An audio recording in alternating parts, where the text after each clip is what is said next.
Загорелся нам зеленый светофор. Можно заезжать в туннель. Открывайся. Очередь. Вот открылся. Много снега.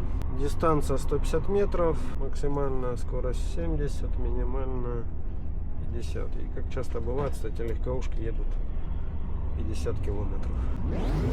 Зачем? Непонятно. Том-том до сих пор не понимает, где мы, и разворачивает нас обратно.